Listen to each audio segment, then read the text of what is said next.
from the Asia Pacific region. Now, before I start, I would like to... Hello, Professor. Sorry, we cannot see your face. Can you you cannot see my face and you cannot see my slides? Yeah, but we can see your slides. Is that okay? Yeah, that's okay. It's okay. Because Okay. I don't think you can see both. Okay. Okay. Yeah. So greetings from Australia, and congratulations to all the Indonesian Association for Social Development members. I am very pleased that Indonesia has got such an association where all the social development schools come together and annually gather, hold this meeting, some intellectual discussion. And this is your second or third day of the annual meeting. And I hope you all had a very good, productive and meaningful discussion on various social development issues, as well as how to advance the Indonesian Association of Social Development. So my greetings to all of you, and my best wishes for the organization. And I hope this association will grow bigger and bigger every year. Now, in my presentation, what I would like to do is, I would like to address these three basic questions. One is, what does post-pandemic era looks like? What are we seeing in the post-pandemic era? So that is my first question, which I would like to address in my speech. Then, as per the topic, I would raise second question, what is the role of social development? And my third question is, what lessons can be learned from the Asia Pacific region? So this is the topic given to me, and to guide my discussion, I am raising these three questions for your consideration. That is, what does post-pandemic era looks like? What is the role of social development? What lessons can be learned from the Asia Pacific region? And in my last section of the lecture, I would like to update you about the ICSD, that is International Consortium for Social Development, regional and global conferences. So would you like to discuss anything more in this public lecture? If you have any suggestions, you can add in the chat note or somewhere if there is a chat room or way to communicate. Okay. My first question, what does post-pandemic era looks like? So this is a very vital question to ask when we are thinking about the lessons from the Asia Pacific region and what can be done in the post-pandemic era. Now, to me, the post-pandemic era is can be understood in several ways, and I will present some of my thoughts. The first thing is that post-pandemic era, the word post-pandemic suggests that the pandemic is over and we are in a new era. It is we have passed the pandemic, and that is why we call it post-pandemic. So how the post-pandemic time will look like, that is what it means. In the post-pandemic era, one thing we need to remember, and even if you don't want to remember, we are forced to remember, because the kind of trauma the pandemic has caused, it is very difficult to forget them. The memories will be very deep and very long. So in the post-pandemic era, one of the important issue is that still the scars of the pandemic have not healed. That means the pandemic, the widespread disease, coronavirus disease, that has impacted several communities across the Asia-Pacific region, the scars, the trauma, the pain it has caused, it hasn't yet healed. It is still with us, everybody. But it is particularly more with some people. See, for example, in the whole of the Asia-Pacific region, more than 1.5 million people have died. So that is a very big number. And here the graph shows the number of deaths in United States, in India, in Indonesia, in Japan, in Vietnam, in China as an example. But altogether in Asia, more than 1.5 million people have died. So this is a significant trauma and how to heal it, because though some of us who have recovered from COVID, we think that COVID is over and now we can look at new things. But I will in a minute tell you how COVID is not over and how its scars are so deep and hurting to some sections of the people. That is, if we look at certain families, particularly single parents and orphans and elderly people, we need to ask how many people have become single parents because of the COVID-19. See, they might have lost our mother or father, husband or wife, and the person has become single parent if they have children.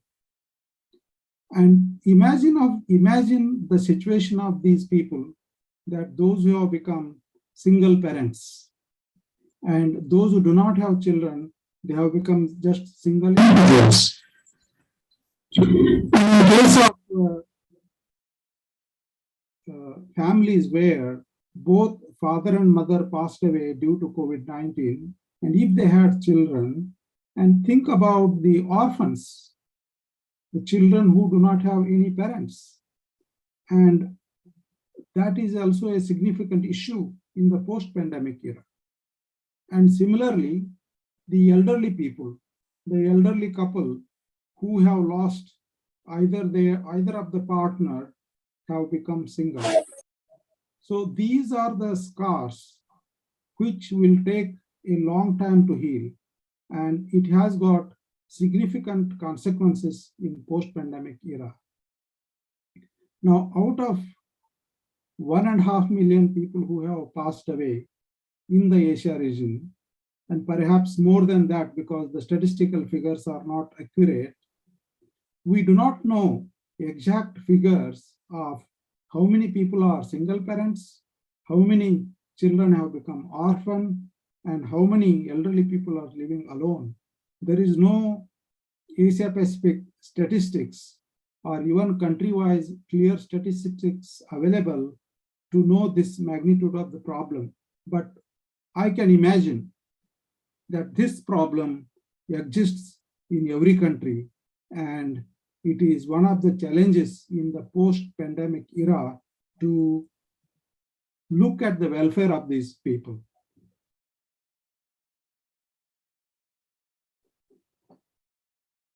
Another very important phenomenon in the post-pandemic era is you look at the vaccination rates in each country of the Asia-Pacific region. You can see the graph here from the left side, Papua New Guinea, to the right side, Singapore. Even in some countries, even 1/3 of the population hasn't got first dose of the vaccine.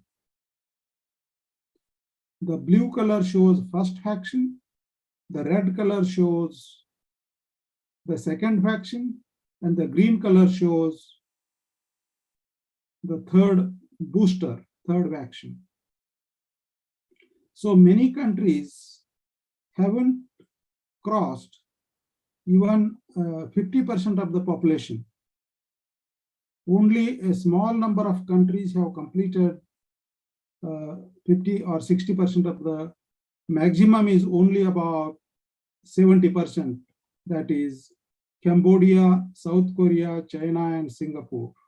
And look at China, where only they have taken second dose. The booster is very less than or around 20%. And this left side, Papua New Guinea and other countries, hardly even less than 5%. So the Asia Pacific region is so wide, and the vaccination rate are so changeable and so varied and so different in each country. So in the post-pandemic era, that is a big challenge for addressing the health issue of the people. And each country's socioeconomic situation is different, but just gives you an idea that in the post-pandemic era, in the Asia-Pacific region, we have to deal with this varied vaccination rates.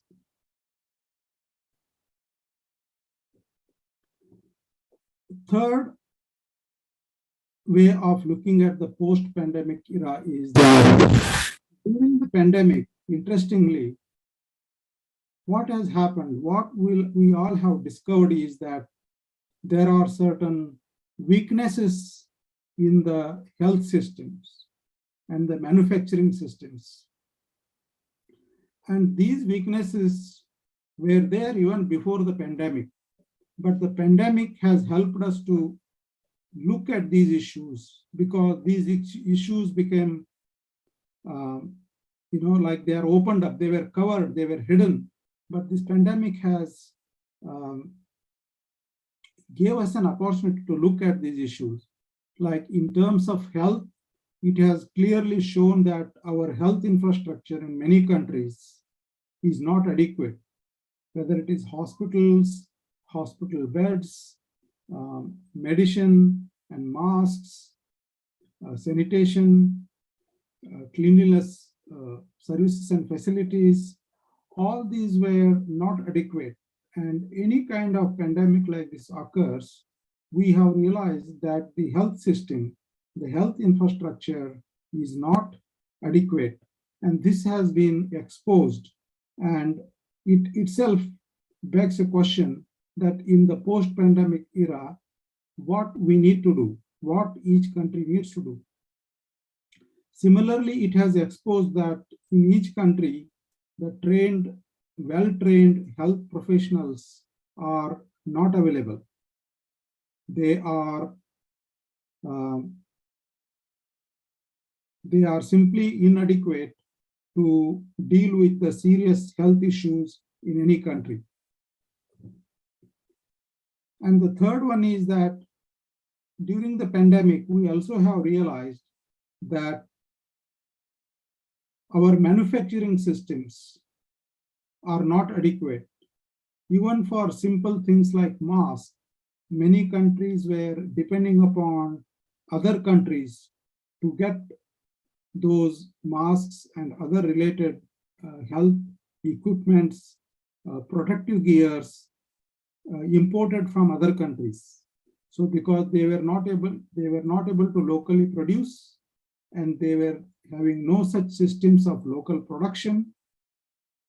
So the whole pandemic has exposed these weaknesses in the health system and manufacturing systems.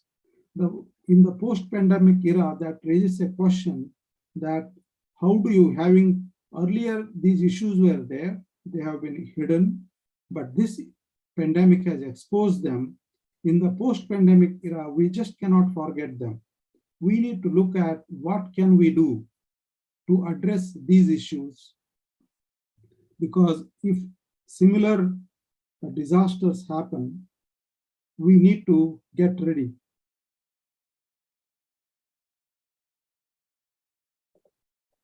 The next phenomenon we have been experiencing is that this, in the post-pandemic time, there is a significant increase in demand for goods and services. Many people want to buy certain goods. Many people want to use certain services, but they are simply not available. They are not available to meet the existing demand. Even when one wants to travel, the travel infrastructure, travel facilities are not available. Even if the travel infrastructure is available, people are not available to use them. So there is in the post-pandemic scenario, there is a situation of higher demand for goods and services, but less supply of them. And this has posed a significant challenge for many countries. The next point about the understanding post-pandemic era is growing inflation. I hope you are able to see this figure clearly on your screen. In every country is experiencing rising prices. And what these graphs are capturing in terms of inflation, anything ranging from 3.5 to 6.5, nearly 7%. Every country has a significant inflation rate. And this is the graph produced by the IMF, which shows that how the rise in the prices has gone up.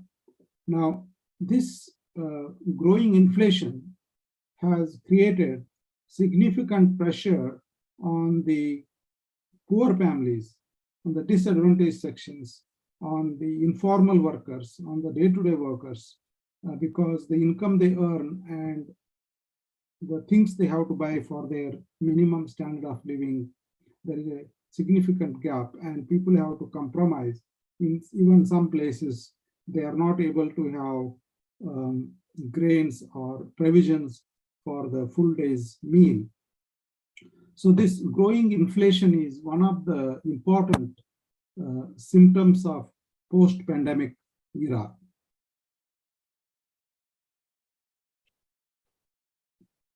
Now, another important thing to note is in the post-pandemic era, the institutions, both the government institutions, private institutions, maybe my word failed is a strong word, but generally the institutions that govern the country, the communities have failed in a way to manage the economy and the market. For example, our institutions have failed to control prices, because if there are good institutions and good market systems, they should have controlled the prices. And in many countries, that is not the case. And that shows that our institutions are not able to manage the market properly. Similarly, reserve banks in many countries, in whatever they are called, sometimes in some countries they are called central banks, some countries they are called reserve banks. They are the ones who decide, and they are one of the significant institutions in the governance. And in many countries, including the Western countries, they have increased the interest rates continuously. And that means the families have to pay more interest if they have got loans. And that is impacting the quality of life of the people. And institutions also have failed because there is a significant gap between demand and supply. as I referred to earlier, increasing demand for goods and services, but less supply to meet that demand has created an imbalance because institutions are not able to manage well balance between demand and supply. And also there is the way the institutions have assigned priority, that what is most important thing to address is also not clear. So in that way, to some extent, institutions also have failed to give priority to the most important issues. So this is another phenomenon in the post-pandemic era, and the major one when I talk about institutions.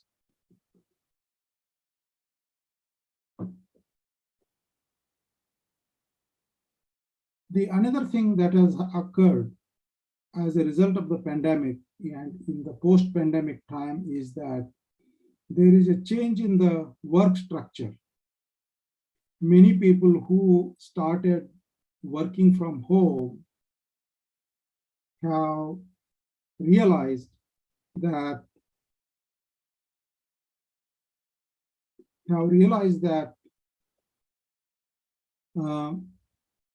they can work better from their own home. They don't have to go to office. So this is a significant change in the employment structure. And you can see in this graph, number of countries are able to employ people remotely. So they don't have to come to office. So this is a significant change in the employers' attitudes, workers' attitudes, and the style or the way of people work and produce. So this is another consequence in the post-pandemic era we have to look at. And here you can see globally the percentage of people who would prefer to work remotely.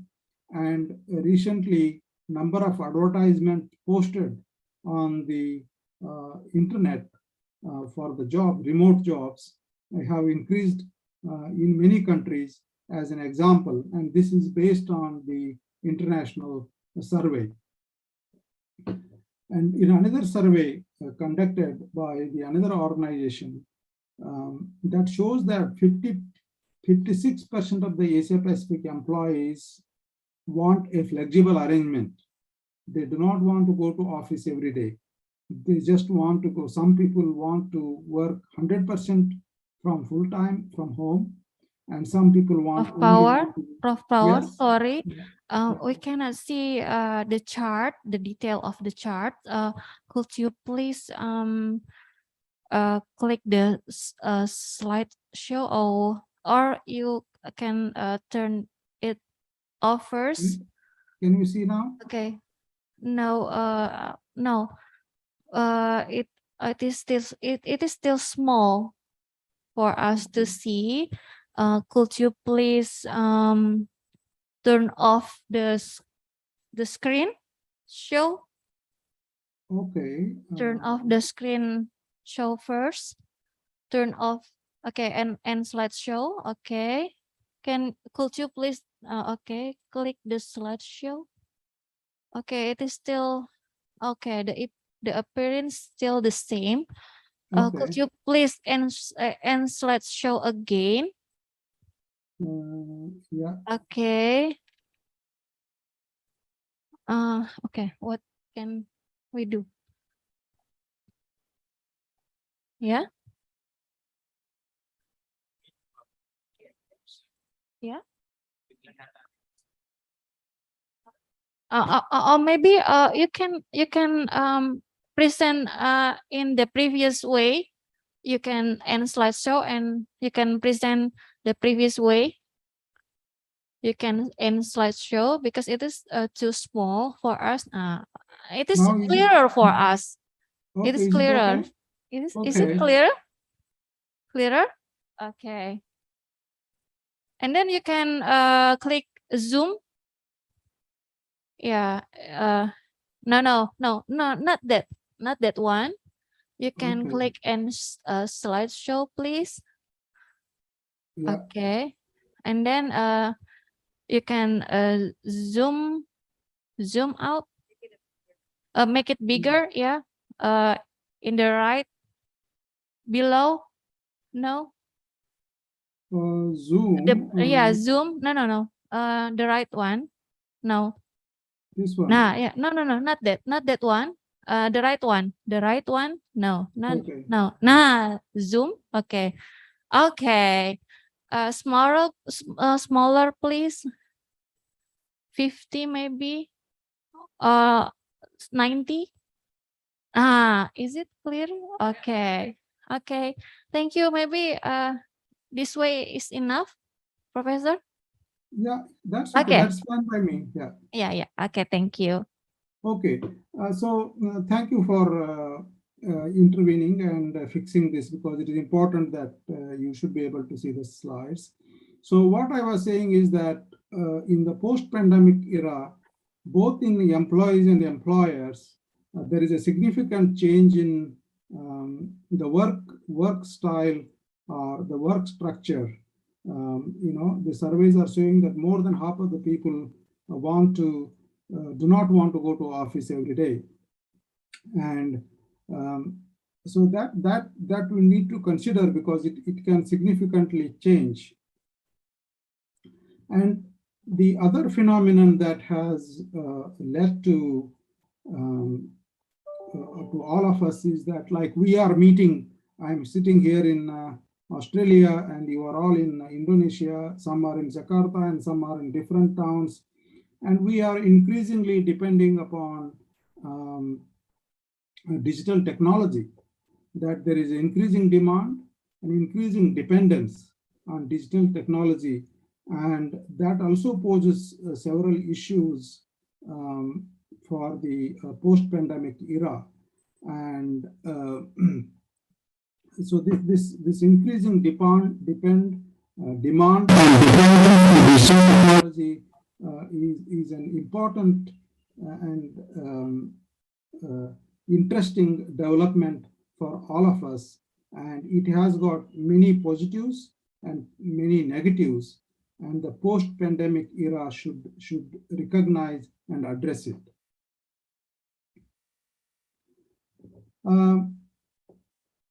In the post-pandemic era, we are also seeing frequent natural disasters with higher intensity. Now, this may not be anything to do with the pandemic, but the fact that it is happening in the post-pandemic era, that needs to be taken note of. And of course, in Indonesia, you are so familiar with natural disasters, but these disasters have increased, whether it is floods, which we are experiencing recently in Australia, in earthquakes and floods in Pakistan, and many drought areas, fires in Australia, and of course the tsunami, and this lot of smoke and ash falling, wherever these natural disasters are there. So this needs to be counted in the post-pandemic era, because we all have been increasingly experiencing them. And the other post-pandemic era which we are facing is the impact of wars and conflicts. And these are the images of wars and conflicts between Russia and Ukraine. But there are also other countries where these conflicts are going on, and that also has implications for what we do in post-pandemic era. And some of these problems or issues, the way they have developed, they are also linked to various other factors or issues I have presented.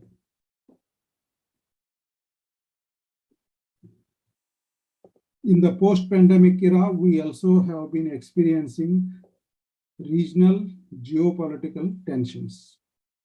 You all are familiar with the South China Sea problem, and China's intention to integrate Taiwan into the mainland China.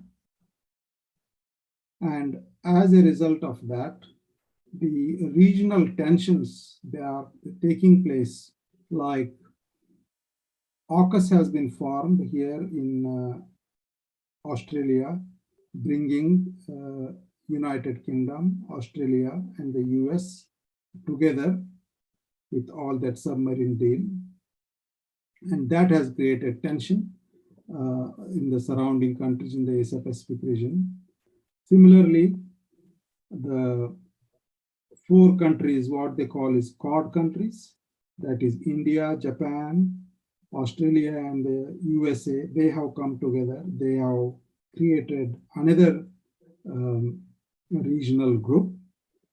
And you can see in the middle the tension that is occurring between South Korea, North Korea, Japan, China, Australia.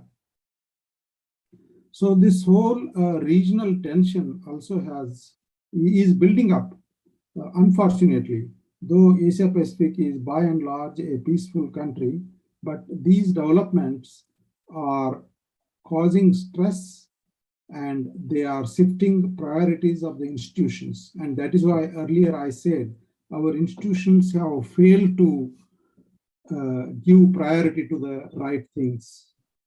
Instead of investing in health, in education, in managing the economies properly, they are focusing more on these kind of activities. And that is why I raised the question of what is the role of the institutions and are they doing their job properly? And that is why I use the word failed, but if not failed, their role needs to be questioned. What is the role of these institutions and are they giving priority to the right issues? That question needs to be raised. So these are the what I would say, to me, this is how the post-pandemic era looks to me. It is my way of looking at post-pandemic era.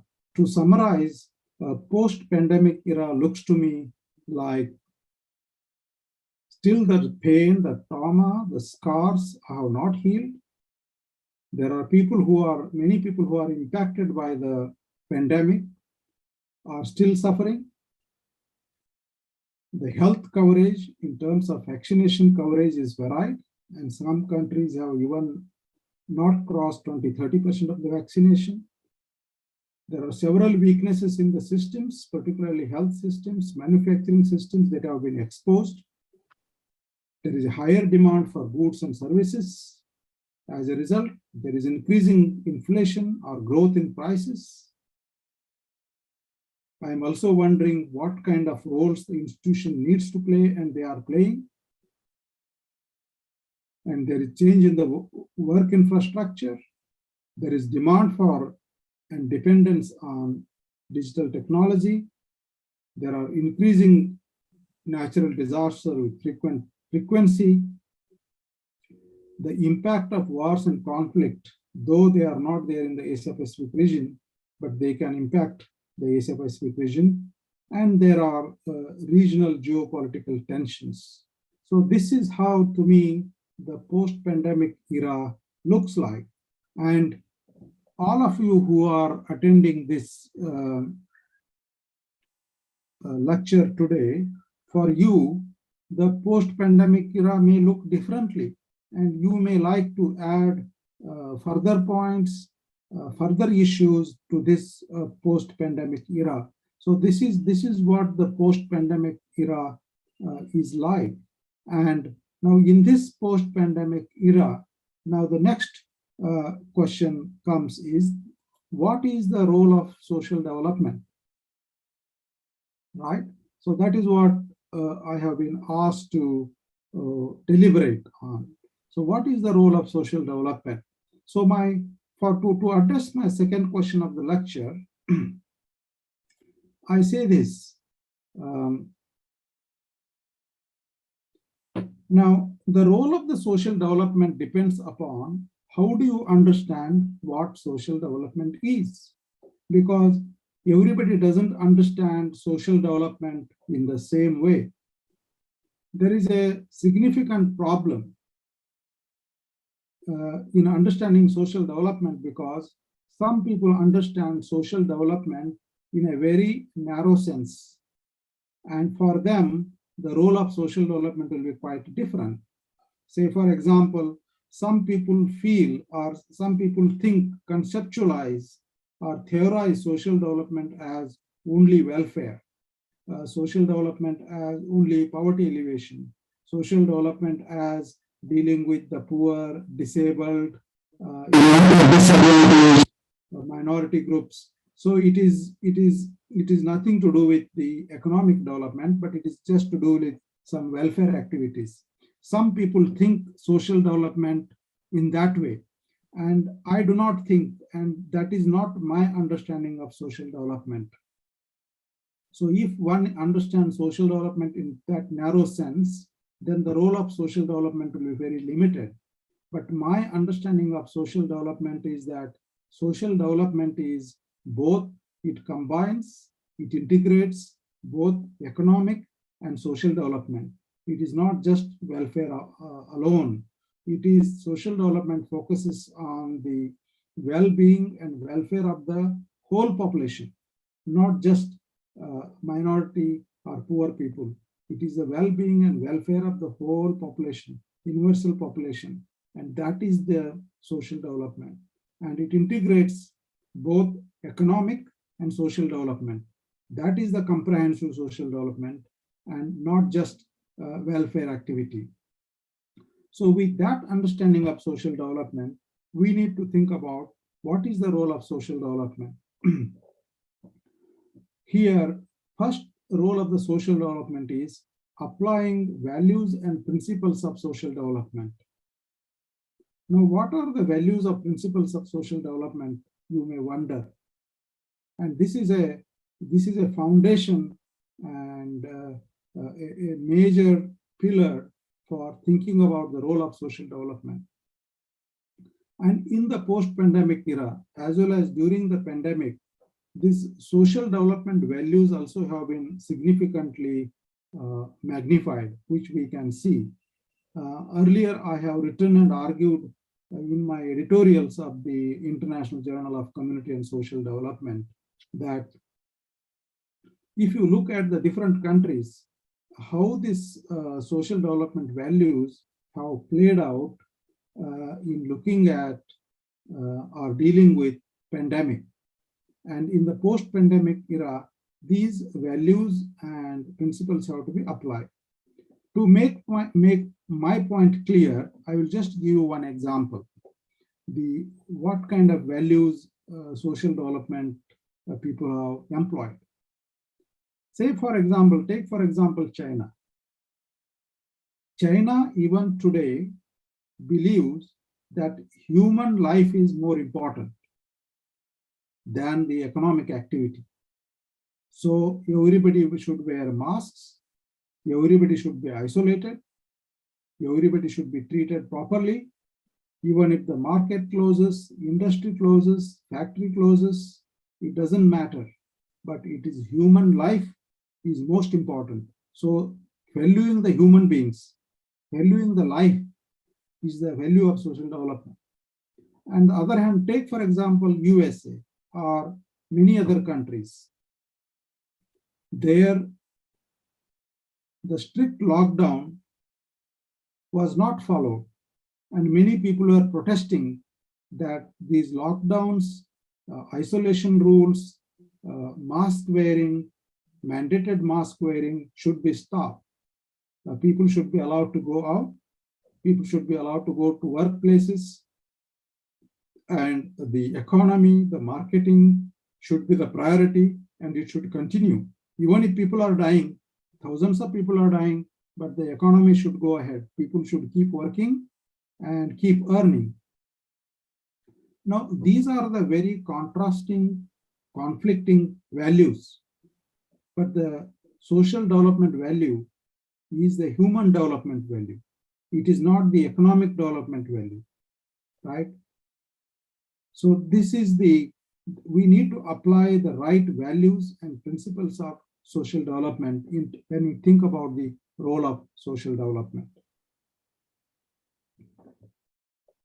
Now, another aspect of social development is that social development focuses on simultaneous focus on multi-levels and multi-dimensions. Multi-levels means, multi-levels of social development means most of the development occurs in urban areas, in cities, in well-developed places.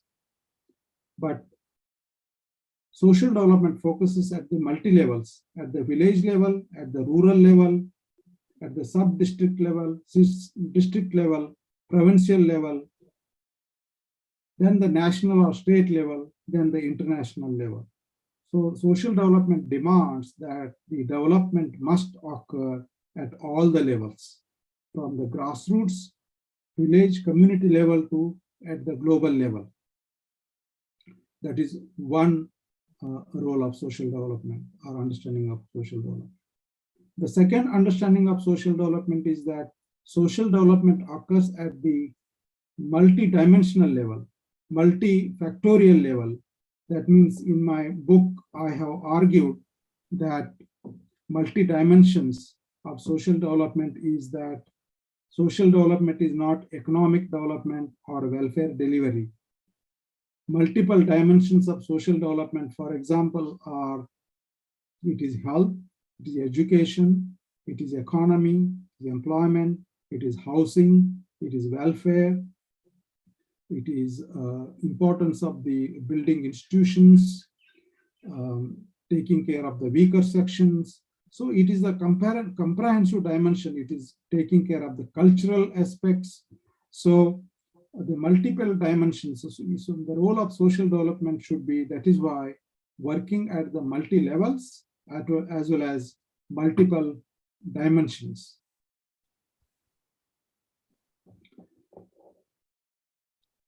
And another important feature of social development is proper planning.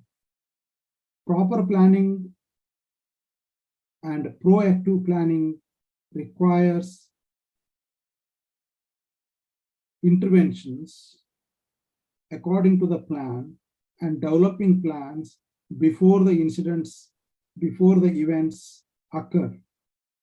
For all these, whether it is a pandemic or health issues or disasters or day-to-day welfare, we need to develop well-developed plan. And social development is all about developing a plan, not in a reactive way. After the incident occurs, we try to develop plan and implement, but the social development approach demands that we plan and prepare well in advance in a proactive way and then implement it. So that is another role of social development.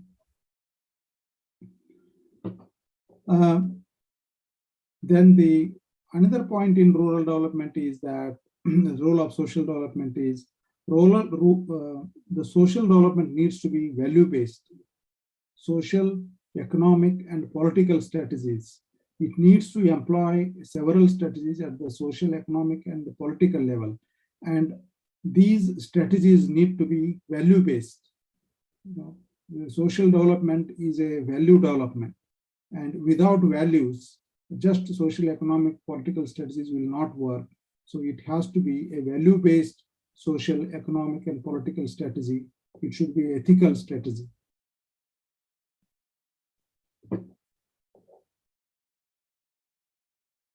And another important aspect of social development is reducing inequality, unemployment, and poverty.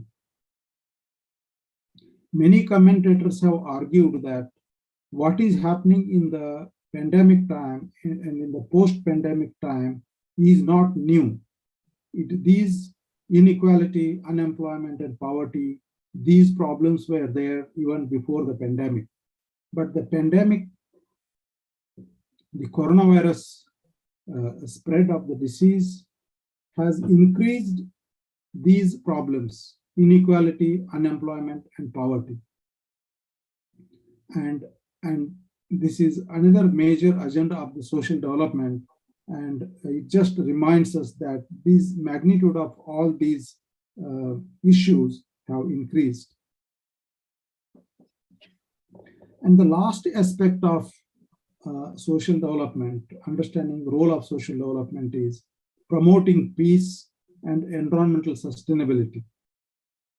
See, often people understand social development means some kind of welfare, as I have said earlier, but another significant role, another significant dimension of social development is promoting peace and environmental sustainability. Now, with this kind of understanding of social development, then we need to move to our third question,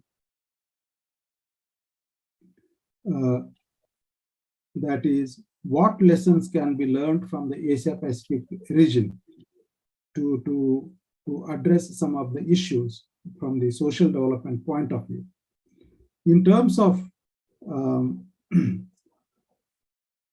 understanding the role of social development, I have, just to summarize, I have clarified the role depends upon how we understand social development, and social development needs to be understood in a much more broader way, integrating both social, cultural, economic, and environmental rather than just welfare. I also said the significance of the values and principles of social development and simultaneous focus on multi-levels and multi-dimensions with appropriate planning, and the social development strategies have to be value-based, and they should focus on reducing inequality, unemployment, and poverty, and there also should be focus on promoting peace and environmental sustainability. This is where the role of social development comes in the post-pandemic era. With that understanding, now let me address the third question. What lessons can be learned from the Asia Pacific region in the post-pandemic to work in the post-pandemic era?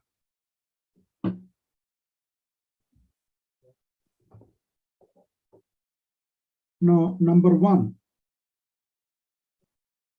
is that one of the things we can learn from the post-pandemic era and what we can do in the post-pandemic era is that although markets are important, economy is important, governments have a bigger role. Thus, it is important to strengthen government institutions. This is very much needed in the post-pandemic era. You know, in the neoliberal ideology and neoliberal-oriented government, there has been always a critique that the governments have become too big, they are consuming a lot of resources, the government needs to become small, we need to privatize a lot, there has to be liberation or free market, the market should be given full hand, and the government should become smaller and smaller and let the market take over. So that is the liberal ideology or liberal government's philosophy. But the pandemic era has proved from the Asia Pacific region as well as globally that governments have a bigger role and they have an important role, and we cannot give everything to the markets because markets cannot manage things, and their interest is profit and not welfare. So since the government role is bigger, it is important. So it is important to strengthen the government institutions. They are there, but government institutions have, see, if we agree that government have a bigger role, then in the post-pandemic era, we need to build the capacity of the institutions. We need to build the, strengthen the government institutions so that they are able to implement their bigger role effectively and properly. So that is one of the lessons we can learn in the from the Asia Pacific region and apply in the post-pandemic era, that the governments have to do better and they need to be strengthened, and it needs to be reinforced that they have a bigger role and they cannot give up everything to the market, and we cannot afford to have a smaller government.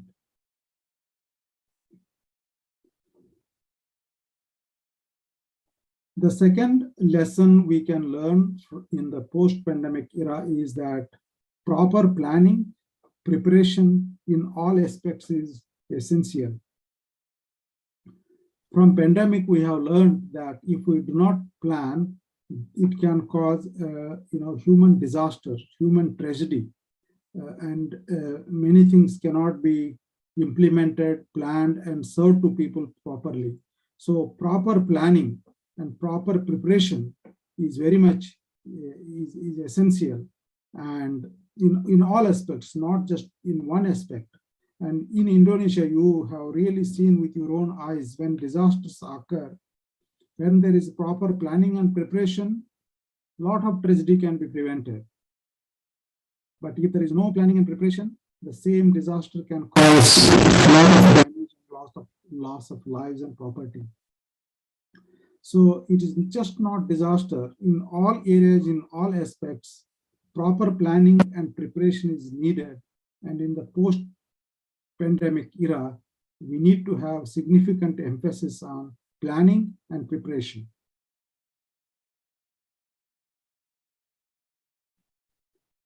Most importantly, in the post-pandemic era also, we need to focus on strengthening informal support, mutual aid, and self-help.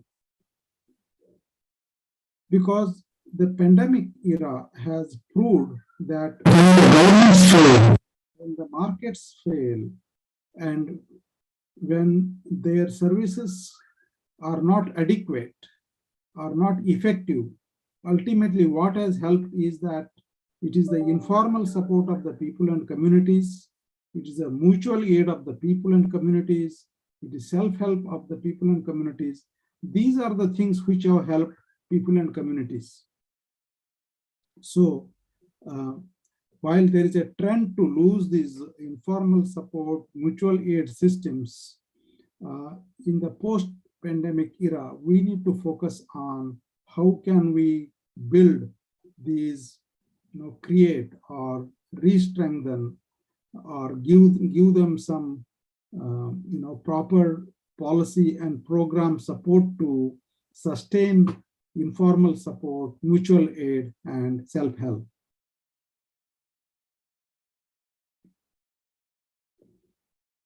Another important interventions need to occur in the post-pandemic era is that targeted support to all those who need it.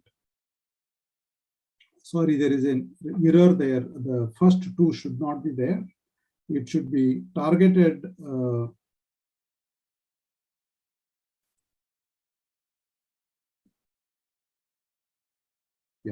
it should be targeted support to all those who need it. That means the government support, welfare support, whatever support it delivers, it cannot be given to everybody, those who are well off and those who are poor. So the support needs to be targeted so that it can reach to everybody, those who are most in need of, not to everybody blindly. So the support cannot be universal to everyone. It needs to be targeted so that it reaches everybody and reaches to those who most need it. And this needs to be systematically tried in the post-pandemic era in many countries.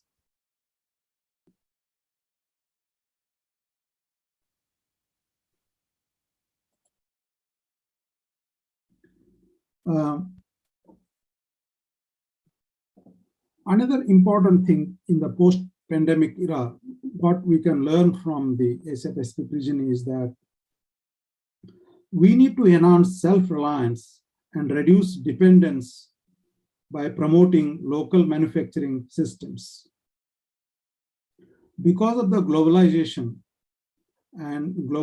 of the trade and import and export, many countries have relied on other countries. As I gave example earlier, that protective gear, masks, medicine, and in even other manufacturing goods, they were not available in each country, and they had to wait, they had to depend on other countries.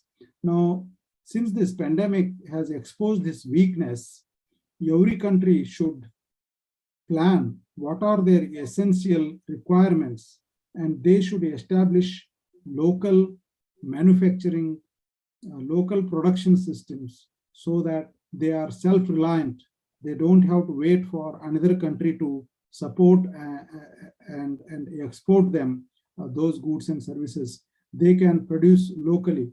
So self-reliance, we need to enhance self-reliance in certain areas where it is practical and possible, rather than reactively or after the incident occurs, you start looking for these things and then you realize, oh, this in my country, we don't produce this and we need to wait. So I think all countries should ensure that they have self-reliant manufacturing and production systems relating to certain goods and services.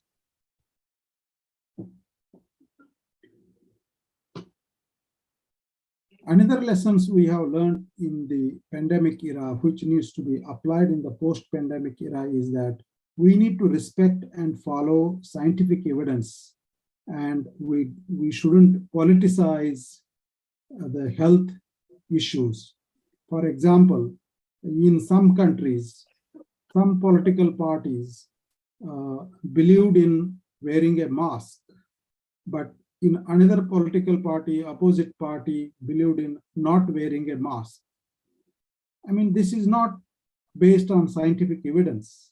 It is politicizing the pandemic. The virus was nothing to do with which political party you belong to.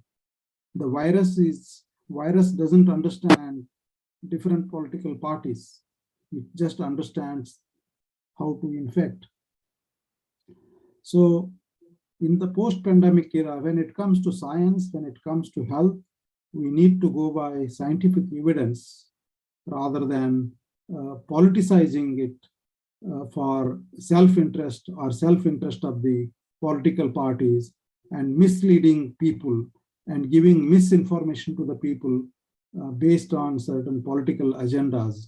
That shouldn't happen. We should follow scientific evidence and use it for well-being of the people.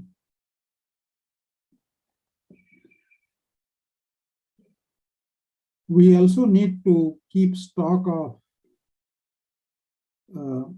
adequate vaccinations,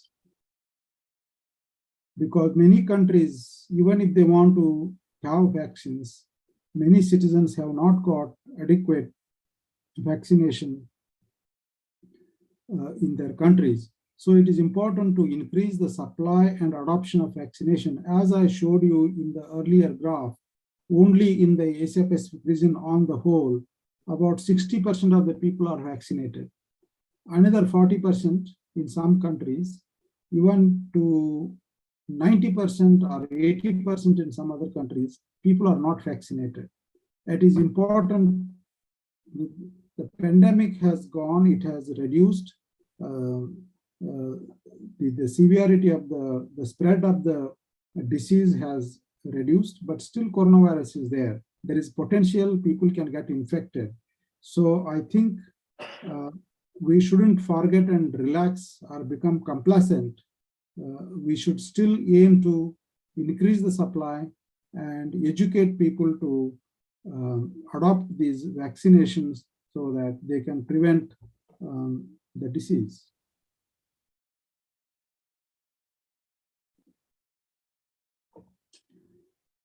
Now, this is another interesting exercise, and it is a difficult exercise. And in this post-pandemic era, it gives time for us to think and develop this balance, which earlier I raised, that social development focuses on both human life and economic development, human development and economic development. But some countries have given less significance to human life, and some countries have given more significance to economic development. Now, some countries have given more significance to human life and less significance to economic development. Now, this balance or imbalance, it differs from one country to another, and there is no perfect balance. Like countries like Australia, New Zealand, and China, very significantly, they used this lockdowns or coronavirus restrictions, even if it caused significant economic loss. But some countries prioritized economic activity, though so many people were dying. US is one of the best examples where more than 500,000 people have died. But I'm not saying that we should stop economic activity, only we should respect and give priority to human life and values. And at the same time, I am also not saying that, that economic priority is important and we should give it. But I think this is a challenge for all of us. What is a good balance between economic development and human development? And it needs to be balanced. In this capitalistic societies, profit-making orientation, market domination, in all this, economic priority becomes first. But I think there seems to be new economy, new realization that we need to develop a good balance, because either of the extremes is not useful approach. But what is the right balance? It is difficult to provide an answer, but for all of us, it is important to think that how to develop a good balance between human values and economic values. And in the post-pandemic era, that is the challenge we must address.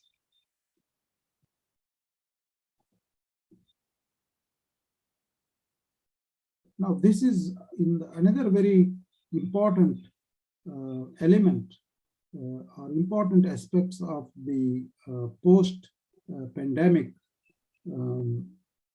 situation. Now, I am referring here, reduction in consumption will help achieve environmental sustainability. Now, this is in the pandemic era, if you have seen, and you might have seen in the newspapers in Indonesia, in many other countries, during the extreme situation of the pandemic, you can imagine how were the streets in Jakarta, how were the whole city Jakarta was looking. There was no smoke. You can see all buildings from distance. You can clearly see the trees. Similarly, people were able to see in other countries snow from the far distance. Earlier, they had never seen mountain tops or snows, because always there was a smoke, and things were, the environment was not clean.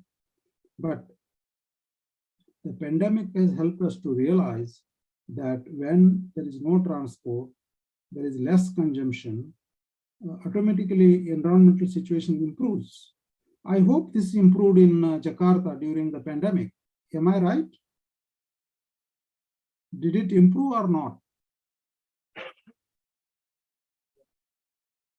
I am asking a question.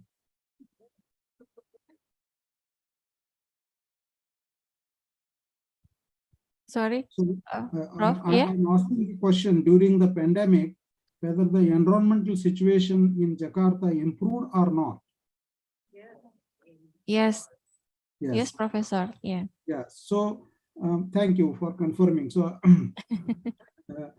because that shows that when we use less traffic, less petrol, less cars, when we consume less, when our material consumption reduces, our environmental sustainability increases.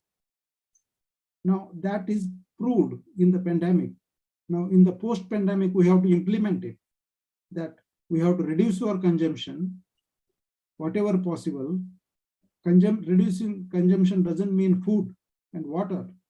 I am talking about reducing consumption in terms of material consumption, so that environmental sustainability can be enhanced. Now, the third aspect, the next aspect in post-pandemic era is that we need to treat human beings as trees in the environment or forest. What does that mean? Treat human being as a tree in the environment or forest. See, because of the environmental sustainability, now in Indonesia or in many parts of the world, there is a lot of movement against in favor of against deforestation. That is growing more trees, watering them, protecting forest, protecting all the trees. So within this ecological environment, there is a lot of emphasis on how to protect and grow more trees, right? But in this whole ecological environmental system, human being is also a tree, but it is a moving tree. The actual tree doesn't move, but the human being as a tree, it moves around. But so this human being needs to be treated as a tree, and it needs to be watered and protected. But are we doing that? In some cases, we are not doing that. For example, if the human being is a tree, we need to water, give nutrition, food, and protect and grow it. That means when we treat human being as a tree to protect and grow, in this human being, then you cannot put alcohol, you cannot smoke, you cannot overeat.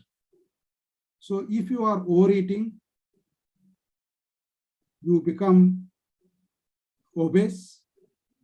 If you overeat, you get all non-communicable diseases like blood pressure, heart attack, right? So many related issues like stroke, because you overeat or you drink too much or too much. So if you are treating human being as a tree and you want to water, give nutrition, give good soil and make it grow, but why can't you do the same thing to human beings, right? So we need to treat human beings as a tree to protect and grow them. So that basically means we can't abuse the human body by putting alcohol into it, by putting smoke into it, and by overeating. So if in today's audience, if any of you are doing this, whether it is smoking or drinking or overeating, you can take a resolve that you are going to stop it. So that means you are treating yourself as a nice tree and you will water it and protect it and grow it. So you are part of the ecology. You are part of the environment, right? To how to grow and protect the forest, you all need to also grow and protect yourselves. So that applies to all human beings, and that is important to convey and communicate and educate and teach and raise awareness of the people to protect themselves by not doing certain things. And that also refers to earlier point of reducing consumption. Consumption of alcohol, consumption of smoke, consumption of cars and petrols. So many things we can reduce to lead a better quality of life.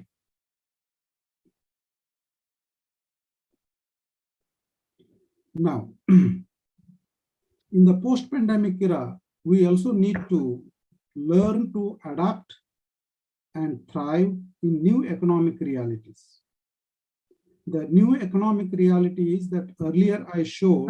Professor, sorry, unfortunately, we only have 2 minutes left. Sorry. Okay. I forgot to remind you. Yeah, Okay. that is fine. Okay. Thank you. So in the post-pandemic era, we need to learn to adapt and thrive in new economic realities.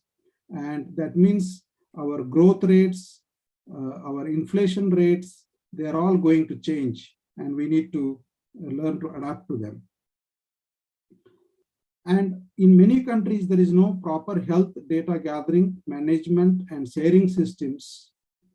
And these needs to be improved. In all the countries, proper health data needs to be gathered, improved, and shared so that we have the proper situation of what is happening. So these are the lessons we can learn from the Asia Pacific countries. These are the summaries of the dot points I have discussed so far. So those are the 3 questions I addressed in my presentation. What the post-pandemic scenario look like, what is the role of social development, and what lessons can be learned from the Asia Pacific region. These are the 3 questions I have addressed, and I conclude my public lecture to all of you. And to briefly, in a few seconds, I will come to the International Consortium for Social Development, which is organizing 3 conferences, and I welcome you to participate. One is that the 9th ICSD Asia Pacific Conference will be held from 29th November to 1st December in Bangkok. This is organized by the Thammasat University, and so you can participate either through online or you can directly come. So you are welcome to participate that event, which is occurring next month. And the ICSD Africa Branch Conference, inaugural conference, will be held somewhere in early 2023. The theme is When Crises Collide, Social Development Responses to Intersecting Crisis in Africa. Watch for a date and see whether you are able to participate. And the main one, 23rd ICSD Biennial Conference, will be held at University of Galway. And it is organized by the University of Galway and Municipality of Galway. The theme is Social Development in Time of Crisis, Challenges and Responses. And this conference will be held as a hybrid conference from 23rd to 25th August 2023. So I invite all of you to come to this conference. With this, I will conclude my presentation. If you have interest, I'm happy to take questions. Otherwise, thank you very much and all the best. Okay, thank you. Thank you for the presentation. It's very comprehensive and there are so many interesting points, yeah, but about the conditions in the post-pandemic COVID era. I think I'm really interested about human and the tree. Yeah, we can yeah. It is very interesting because I love trees also in the pandemic era, and I associated human and the tree also. Human and the trees and the community. Yeah, it is very interesting because we have to concern about our environmental physical environmental. So we move to Q&A sessions. There will be maybe 2 sessions, 2 questions for each sessions. Maybe is there any questions from the Zoom, the students in the Zoom, or maybe Bapak Ibu yang ada di sini, silahkan. Ya, oke.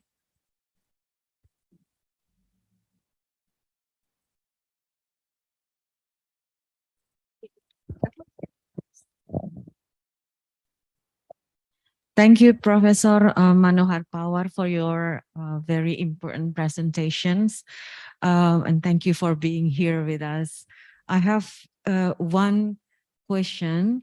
In your presentation, in one of your slides, you talked about the importance of the value of social development. Because there are so diverse background, economic, social, and political background in let's say many countries, many developing countries in the South, for example. Can you tell us more about what you mean by the value of social development in relation to differences that are available right now? Thank you very much. Yeah, that's a very good question. And see, social development is a value-based venture or value-based endeavor. In social development, we value human development. The human beings, or the humans, valuing the humans is the priority and not the economy. Because some people separate social development is separate from economic development or economic activities, but economic development is one aspect of social development, not all. So the valuing the human beings is one of the values of social development. Similarly, valuing the relationship between human beings and the nature. There is a close relationship between human beings and nature. That is another value of social development. They are closely linked and integrated, and we cannot separate them. Our living depends upon the living of the environment. So nature and the human are closely connected, and that is another value of social development. The third value of social development is that social development has values of equality, egalitarianism, not extreme differences between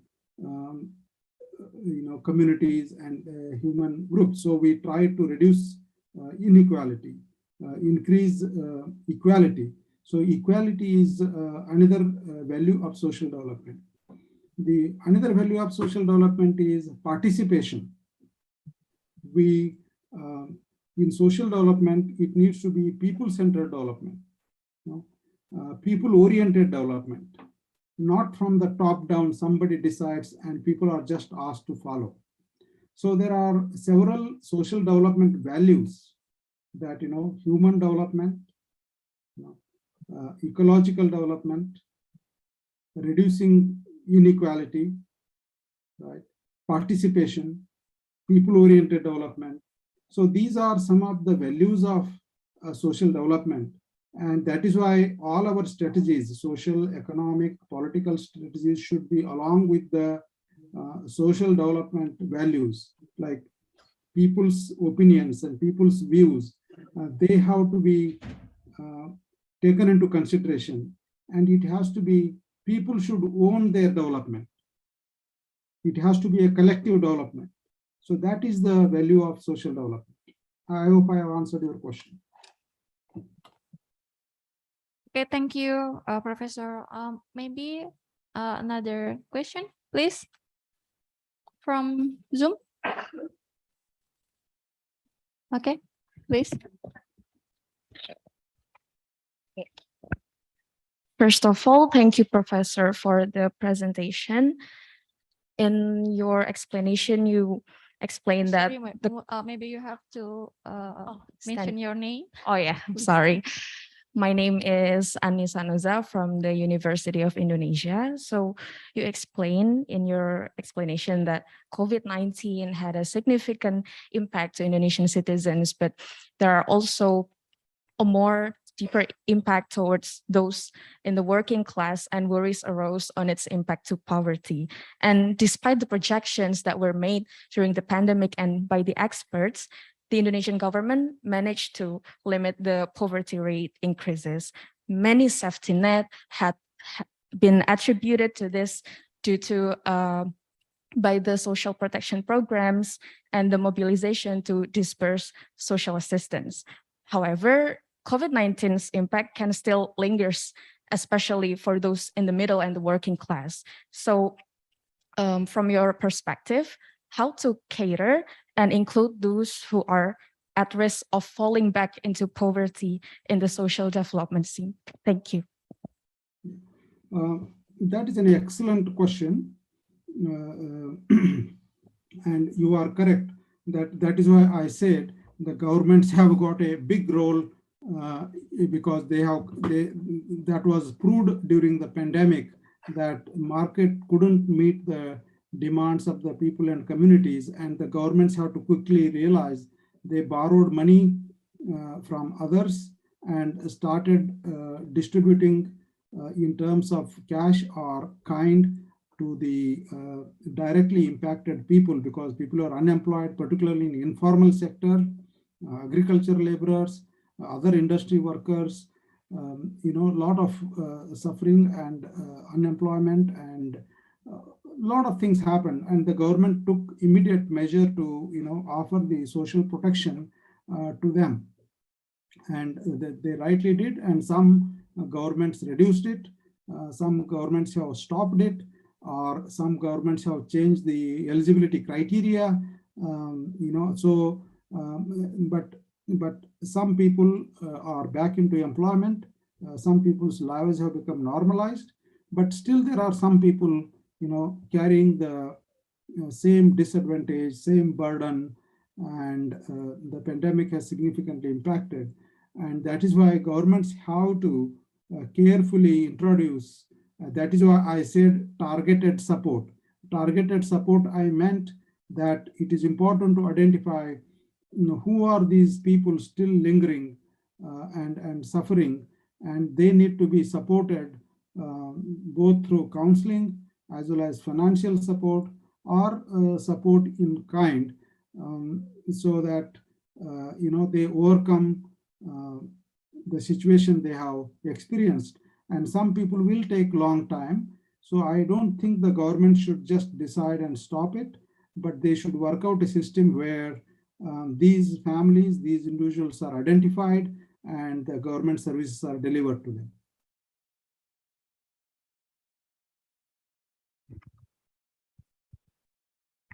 Is it enough?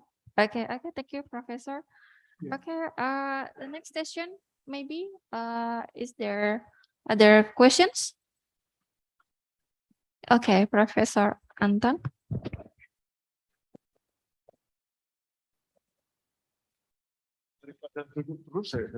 Masa nanya gitu. Prof.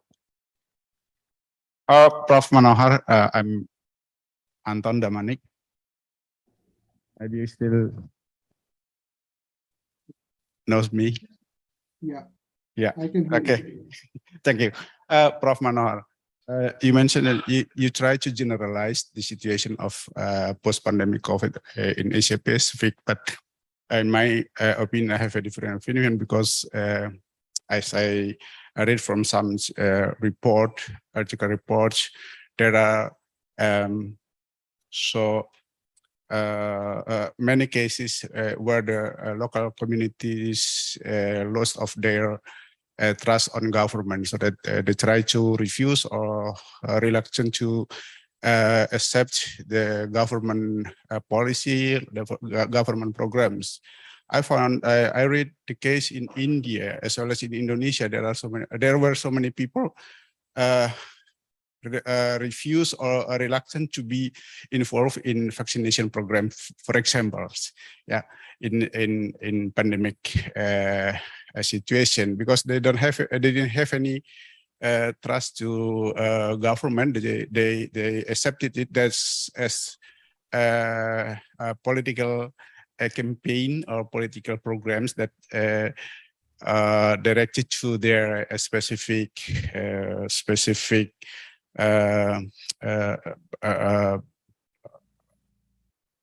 target, not in terms of how to change the situation at all.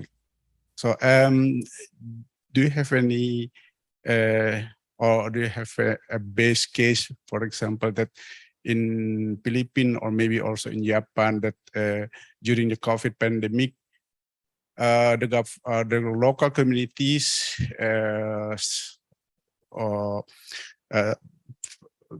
has made their trust, social trust on governments is stronger, or maybe more or less stronger, because in Indonesian case there are some social development programs, for example, fail because not only because of the structure or the system of programs itself, but also for the distrust of local people on their governments. Thank you. Thank you, Daja. I hope I got your name correctly. You raised an excellent question, and this question has got so many dimensions, and you are correct.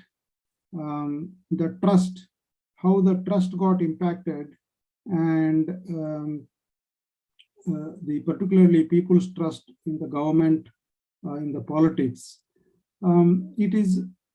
It cannot be understood in one way.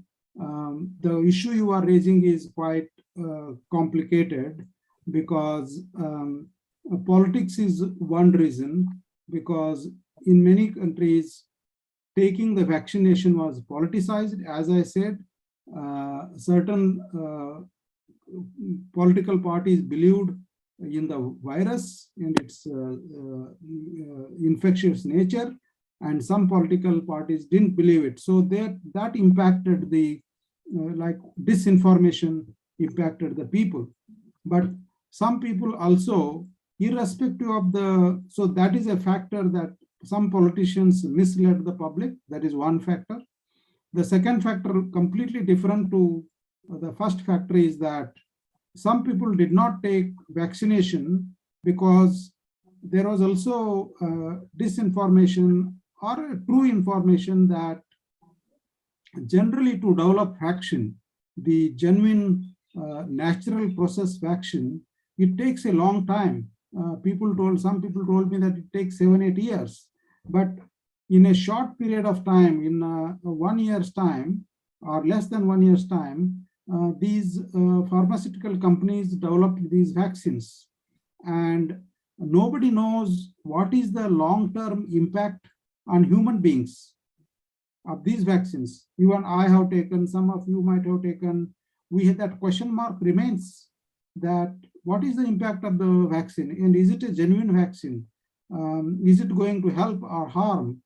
Because some people have developed clots and some people have died because of after taking the vaccine. So scientifically, the vaccine itself, how reliable it is a question mark, because some evidence suggests that there are side effects, and after trials and trials, they say that impact on human beings is whatever 1 or 2 in a million or 3 in a million, whatever they say. So some public is like, that is the second factor, that the fear that if I take vaccine, what will happen to me? That fear element was there. And the third factor was some people have not taken vaccine on the religious grounds, that they do not believe in vaccine. It is not only coronavirus vaccine, they also do not take some other kinds of usual vaccines because of their religious belief systems. But certainly the politics and politicians have confused and created doubt in some people's mind, but not taking vaccine cannot be fully attributed to the government work, but it has contributed in some respects, in some cases, because of creating doubt. So I think there are a mix of 3-4 factors in some people not taking vaccine. And your another comment not related to vaccination is that the development that occurs in communities, and some communities do not trust governments. That is also true in the social development. The government efforts and endeavors are not trusted or doubted by some communities because governments do not consult the communities.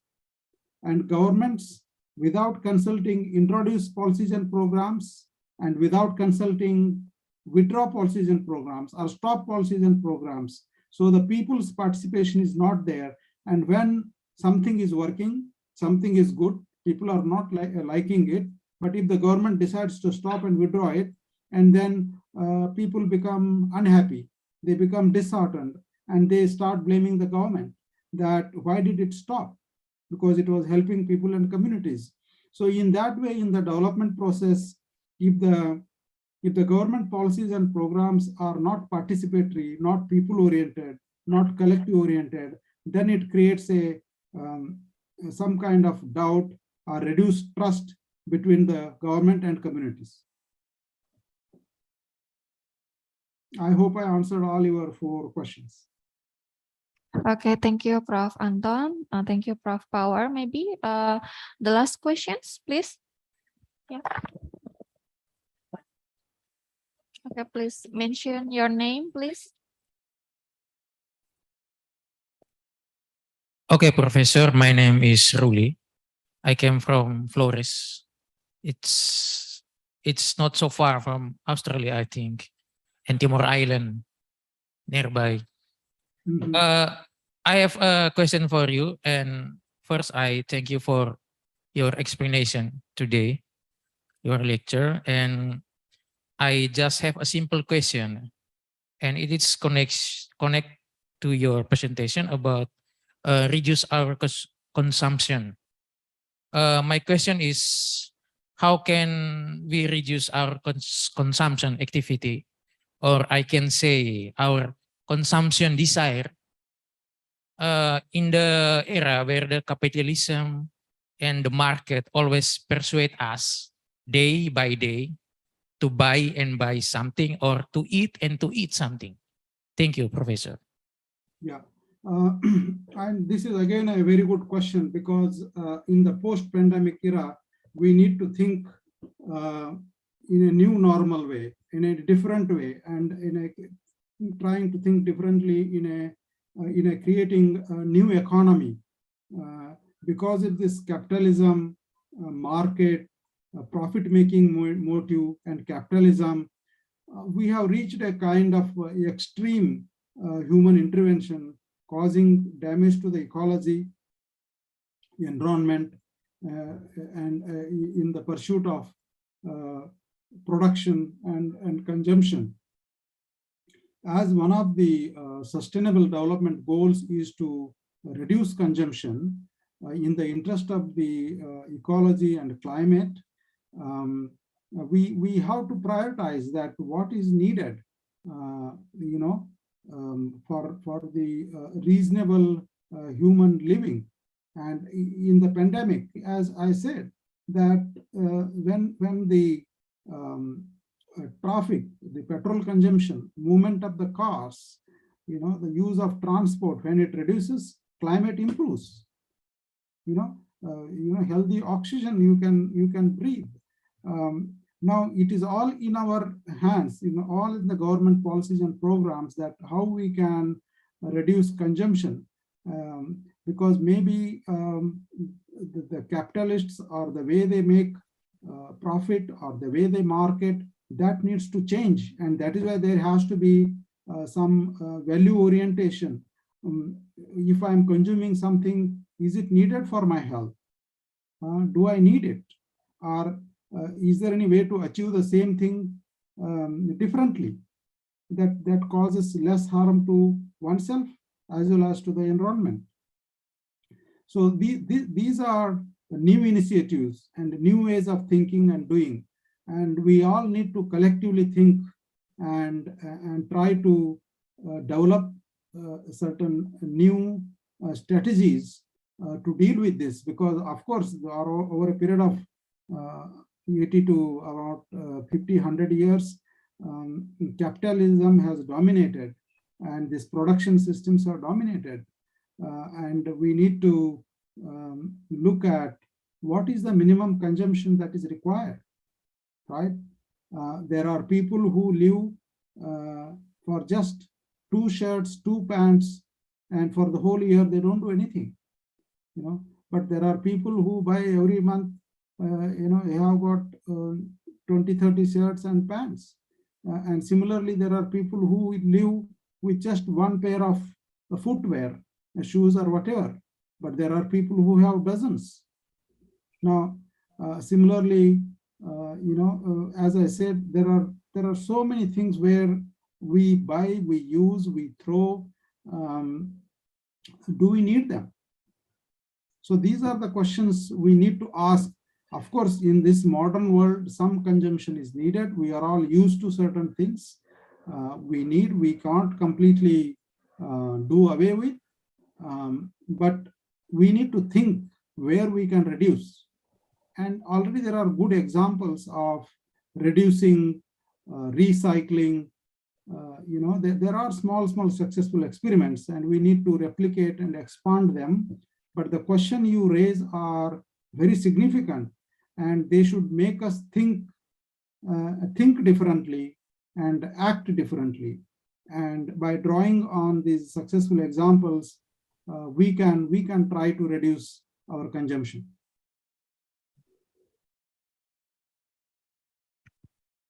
Okay, thank you. Is it enough? Yeah. It's about valuing human being. Yeah. It is still hard for me to reduce, especially when I have to eat. Yeah, but we have to learn. Yeah. I think there are so many important points here from Professor Power, but I think we have to strengthen the 3 elements of our community, of our country, yeah, especially in the individuals, yeah, community, and also the government. And I think it is also hard for us to make a value based planning. Yeah, it is very hard, and I think it is not an instant matter. Yeah, it is not instant, but I think it is also not impossible. Yeah, we can do it, and we have to practice it genuinely. Yeah, and that is the most hard thing that we can do. Okay, but it is not impossible, and we are really pleasured, yeah, to have Professor Power here. We have a lot of new informations, and also about the conference. Yeah, I think it is very interesting. Yeah, we can meet there. Okay. Thank you again, Professor Power. Finally, we would like to say thanks again, yeah, for the presentations. And before we close the public lecture, maybe Professor Power, you have closing statements, maybe? Yeah, thank you for the opportunity. I would like to thank the president of the Indonesian Association for Social Development, Dr. Nur Hadi, Susan, who wrote to me to speak at this occasion, Susanna, and I saw Professor Bangbang Lakshmano's name there, and I have known Professor Bangbang Lakshmano for more than 25 years. I met him in 1997 in Melbourne. So it was good to see his name, and it was good to see you around 40 participants here on the list, and also some of you there in the room. So I have learned something by delivering this public lecture to all of you, and I also appreciate all these questions. It makes me feel good that my presentation has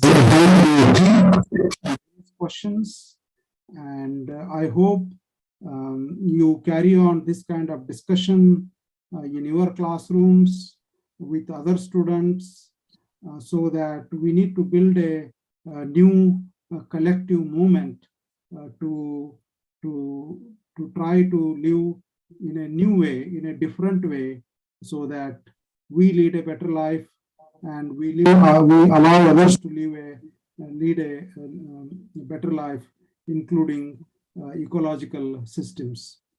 Once again, thank you very much and best wishes to all of you. Okay.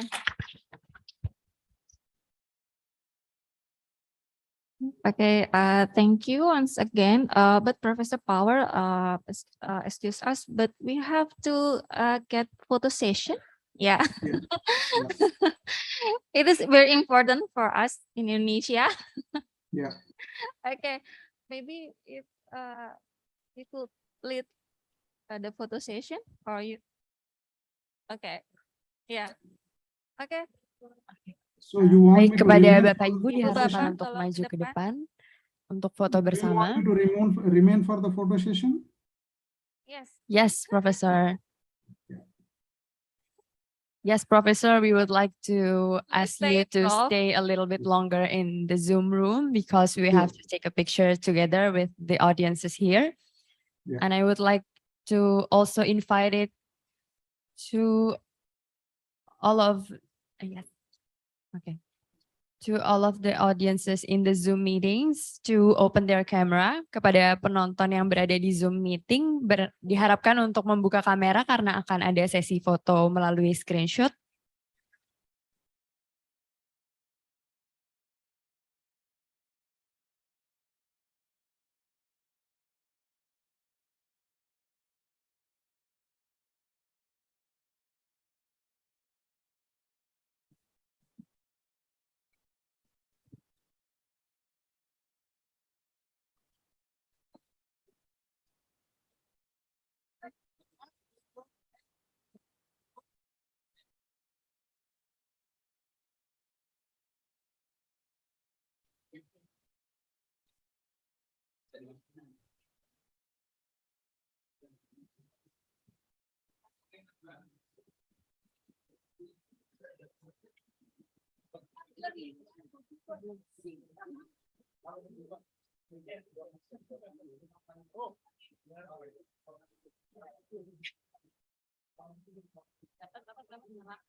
Oh ya, boleh.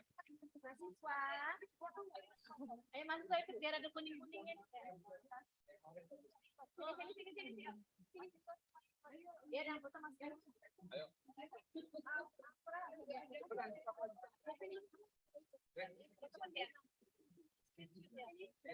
Biar bagus kita kuning-kuningnya.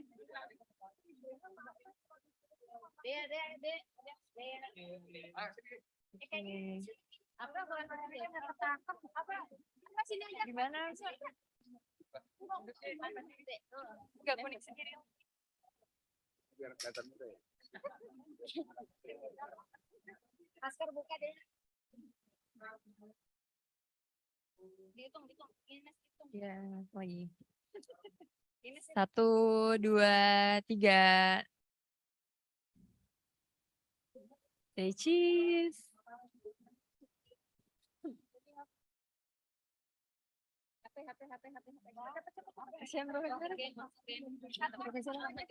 Once again, please.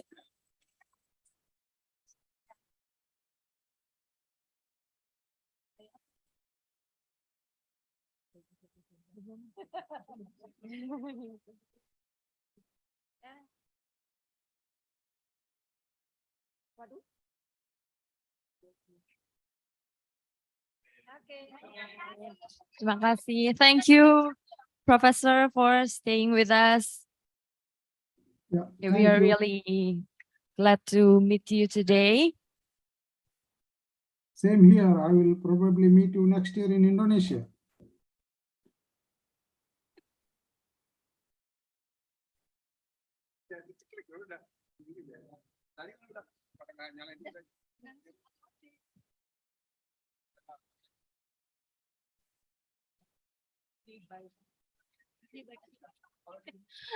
Okay, Prof. Power. Okay, we have done the photo session, so I think it is a goodbye. Okay. It is a goodbye for us. For Zoom participants, thank you very much. It is our pleasure to have you all here. Thank you. Good afternoon, good day, good morning, everyone, wherever you are. Wassalamualaikum warahmatullahi wabarakatuh. Bye-bye. Bye. Thank you, Professor, for spending your time with us and for your amazing presentation. Bye. Thank you.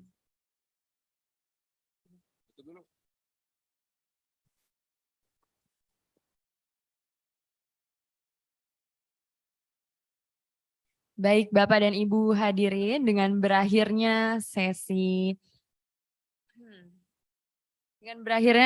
public lecture, The Role of Social Development in the Post-Pandemic COVID-19 Era, Lesson from Asia Pacific, yang disampaikan oleh Profesor Manohar Pawar dan juga moderator Ibu Sari Fisyati Mahdum, maka berakhir pula pertemuan tahunan APSI tahun 2022. Tepuk tangan untuk pertemuan APSI tahun 2022. Bapak dan Ibu hadirin, besar harapan kami dari Panitia APSI tahun 2022 agar kedepannya kami dapat bertemu di kesempatan yang lebih baik dan lebih istimewa lagi. Oleh karena itu, kami berharap silaturahmi akan terus terjalin dan juga membentuk sebuah komunitas yang lebih baik dan pertemuan yang lebih istimewa di kemudian hari. Tepuk tangan untuk kita semua. Bapak dan Ibu, saya sebagai pemandu acara mohon undur diri. Saya mewakili segenap panitia pertemuan tahunan APSI 2022 memohon maaf apabila ada kesalahan dan kekurangan. Dengan ini saya pamit undur diri. Wassalamualaikum warahmatullahi wabarakatuh.